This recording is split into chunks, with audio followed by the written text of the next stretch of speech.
Hello hi, എൻ്റെ പേര് John ജോ. ജീവിതം വളരെ സ്മൂത്തും ഹാപ്പി ആയി പോയിട്ടിരിക്കുന്ന സമയത്തിന് എൻ്റെ വീട്ടുകാർ എന്നെ പിടിച്ച് സ്കൂളിൽ ചേർത്തത്. എന്നീ അക്ഷരങ്ങളും അക്കങ്ങളും ജീവിച്ചു വന്ന മനുഷ്യൻ്റെ സമാധാനം, സ്വസ്ഥത എന്ന് പറയുന്ന സംഭവം പോയി.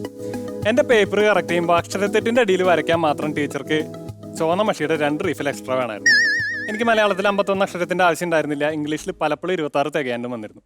3ാം ക്ലാസ്സിൽ ഓണപ്പരീക്ഷ കഴിഞ്ഞ് മലയാളം ടീച്ചർ പേപ്പർ തരാൻ ക്ലാസ്സിൽ വന്നപ്പോൾ ബാക്കി എല്ലാവരുടെയും പേപ്പർ കൊടുത്തു കഴിഞ്ഞിട്ട് എൻ്റെ പേപ്പർ മാത്രം തന്നില്ല. അവസാനം ടീച്ചറുടെ പുസ്തകത്തിൻ്റെ ഇടയിൽ നിന്ന് എൻ്റെ പേപ്പർ എടുത്തിട്ട് വാഴ നടുന്നത് എങ്ങനെയെന്നുള്ള കോമ്പോസിഷൻ ഞാൻ എഴുതിയ അക്ഷരത്തെറ്റുകളോട് കൂടി തന്നെ ടീച്ചർ ക്ലാസ്സിൽ വായിച്ചേപ്പിച്ചു. ഞാൻ എഴുതിയൊരു സാധനത്തിന് ഇത്ര അധികം ആൾക്കാർ ഒരുമിച്ച് ചിരിക്കുന്നത് അന്ന് ആദ്യമായിട്ടായിരുന്നു. അത് മാത്രമല്ല, ടീച്ചർ പേപ്പർ തരുന്ന സമയത്ത് എൻ്റെ അടുത്ത് പറഞ്ഞു, പൊന്നു മോനെ ഈ പേപ്പർ കട്ടി കഴിഞ്ഞ് തീവണ്ടി നിർത്താലോ. ഞാൻ ടീച്ചറിനോട് പറഞ്ഞു, ടീച്ചർക്ക് അങ്ങനെ എന്തെങ്കിലും ആവശ്യം ഉണ്ടെങ്കിൽ ഇത് കൊണ്ടുപോയിട്ട് 2-3 ആഴ്ച കഴിഞ്ഞിട്ട് എനിക്ക് തിരിച്ചു തന്നാൽ മതി. എന്താണെന്ന് വെച്ചാൽ സാധനം വീട്ടിൽ കൊണ്ടുപോയി കാണിച്ചു കഴിഞ്ഞാൽ എൻ്റെ പാടത്തുള്ള ക്രിക്കറ്റ് കളി നിർത്താന്നല്ലാണ്ട് വേറെ പ്രത്യേകിച്ച് ഉപകാരമൊന്നുമില്ല. ഈ അക്ഷരത്തിനേക്കാളും പ്രശ്നക്കാരായിരുന്നു അക്കങ്ങൾ. അതിനേക്കാളും പ്രശ്നക്കാരായിരുന്നു ഈ അക്കങ്ങൾ പഠിപ്പിക്കുന്ന മാഷന്മാർ. നമ്മൾ ഈ പഴയ സിനിമകളൊക്കെ കണ്ടാൽ കാണാം, അതിലെല്ലായിടത്തും ഒരു ലോക്കൽ ഗുണ്ട അല്ലെങ്കിൽ ഒരു ചട്ടമ്പി ഉണ്ടാവും. കീലേരി അച്ചു കീരിക്കാടൻ ജോസ് എന്നൊക്കെ പറഞ്ഞാൽ അതുപോലെയായിരുന്നു എല്ലാ സ്കൂളുകളിലെയും പിള്ളേർ കണക്ക് മാഷന്മാരെ കണക്കാക്കിയിരുന്നു. പക്ഷെ എനിക്ക് തോന്നുന്നത് അങ്ങനെയല്ല. ഇവർ PSC എഴുതിയിട്ട് പോലീസിൽ കിട്ടാത്തവരാണ് പിന്നീട് കണക്ക് മാഷന്മാരാണെന്നാണ് എനിക്ക് തോന്നുന്നത്. കാരണം അവരുടെ ലാത്തി ചാർജിന്റെ ഒരു സ്റ്റൈൽ നോക്കിയാൽ നമുക്ക് മനസ്സിലാക്കാവുന്ന കാര്യമാണ്. ചെറിയ ക്ലാസ്സുകളിൽ ഞാൻ 1 മുതൽ 10 വരെ എണ്ണാൻ പഠിച്ചു. അവിടെ നിന്ന് 100 വരെ എണ്ണാൻ പഠിച്ചു. ഇത് കഴിഞ്ഞപ്പോൾ ഞാൻ വിചാരിച്ചു ഞാൻ കണക്ക് മുഴുവൻ പഠിച്ചു എന്ന്. അങ്ങനെ ഒരിക്കലാണ് ആ ക്ഷണിക്കപ്പെടാത്ത അതിഥി എൻ്റെ ജീവിതത്തിലേക്ക് കടന്നു വന്നത്.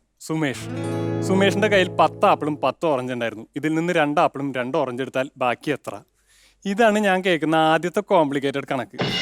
ഞാൻ എൻ്റെ ജീവിതത്തിൽ കണ്ടിട്ടുള്ളതിൽ വെച്ച് ഏറ്റവും വലിയൊരു കിഴങ്ങനാണ് ഈ സുമേഷ്. കാരണം ക്ലാസ് തുടങ്ങുമ്പോൾ ഇതിൽ 100 ആപ്പിൾ, 100 ജിലേബി, 100 ലഡു എല്ലാം ഉണ്ടാവും.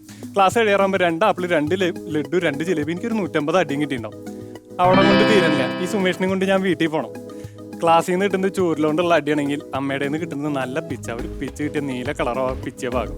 അപ്പോൾ ഈ സുമേഷിൻ്റെ കയ്യിലത്തെ 100 ആപ്പിളും 100 ജിലേബിയും 100 ലഡു ഒക്കെ 2 ആകുമ്പോഴേക്കും ഞാൻ ഒരു ചെറിയ ശ്രീകൃഷ്ണനായി ഉണ്ടാവും. അപ്പോൾ ക്ലാസ്സുകൾ കടന്നു ചെല്ലും തോറും ഈ കണക്ക് വളരെ ഭീകരമായി തുടങ്ങി. കണക്കിൽ ഇത് വന്നു. സുമേഷിൻ്റെ കയ്യിലത്തെ ആപ്പിൾ, ഓറഞ്ച് നാട്ടുകാർ ഗണിക്കാനും ഹരിക്കാനും ഗുണിക്കാനൊക്കെ തുടങ്ങി. ഒരു കഷ്ണം പോലെ ആ ഭാഗത്തിന് തിന്നാൻ കൊടുത്തറിഞ്ഞില്ല.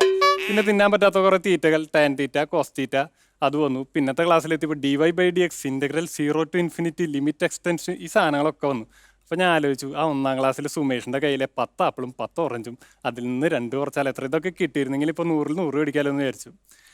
ഇത് വിചാരിച്ച് ഞാൻ ഇരിക്കുന്ന സമയത്തിന് അമ്മ എൻ്റെ കയ്യിൽ റേഷൻ കാർഡ് കൊണ്ടുവന്നിട്ട് പറഞ്ഞിടാ മോനെ പോയി റേഷൻ മേടിച്ചിട്ട് വന്ന്.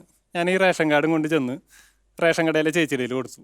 ചേച്ചി ആ റേഷൻ കാർഡ് നോക്കിയിട്ട് പറഞ്ഞു, ഈ മാസം റേഷൻ വന്നിട്ട് 10 കിലോ അരി ഉള്ളത്. അതിൽ 4 കിലോ പച്ചരിയും 6 കിലോ പുഴുക്കലരിയാണുള്ളത്. ബാക്കി എത്ര കിലോ നിനക്ക് അധിക വിലയുടെ അരി വേണമെന്ന്. ഞാൻ ചേച്ചിയുടെ കയ്യിൽ നിന്ന് റേഷൻ കാർഡ് തിരിച്ചു വെച്ചിട്ട് പറഞ്ഞു, ആ സുമേഷിനോട് എൻ്റെ അന്വേഷണം പറഞ്ഞേക്കും.